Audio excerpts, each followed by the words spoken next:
திவால் நிலையை நோக்கி பாகிஸ்தான் அரசு சென்றுள்ள நிலையில் அதிலிருந்து மீள அந்நாட்டு அரசு பல்வேறு நடவடிக்கைகளை எடுத்து வருகிறது. கொரோனா பெருந்தொற்று காரணமாக உலக அளவில் பொருளாதாரம் கடுமையாக பாதிக்கப்பட்டது.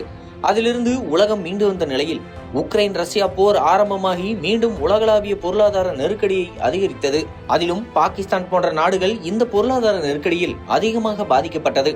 அந்த நாட்டில் அடிப்படை உணவிற்கே தற்போது பற்றாக்குறை ஏற்பட்டுள்ளது. பல இடங்களில் கோதுமைக்காக பொதுமக்கள் ஒருவரை அடித்துக் கொள்ளும் மோசமான நிலை ஏற்பட்டுள்ளது. நாட்டின் அந்நிய செலாவணி கையிருப்பு குறைந்த நிலையில் கிட்டத்தட்ட இலங்கைக்கு நேர்ந்த நிலையைத்தான் தற்போது பாகிஸ்தான் சந்தித்து வருகிறது. போதிய வரி வருவாய் இல்லாத நிலையில் மக்களின் அடிப்படை தேவைகளை பாகிஸ்தான் அரசால் நிறைவேற்ற முடியவில்லை. இதனிடையே பல்வேறு நிபந்தனைகளை விதித்து IMF எனப்படும் சர்வதேச நாணய நிதியம் பாகிஸ்தானுக்கு பல்வேறு நிதியுதவிகளை வழங்கியது. அந்த நிபந்தனைகளை நிறைவேற்றும் விதமாக அரசுக்கு சொந்தமான பல்வேறு சொத்துக்களை பாகிஸ்தான் அரசு தனியாருக்கு விற்பனை செய்து வருகிறது.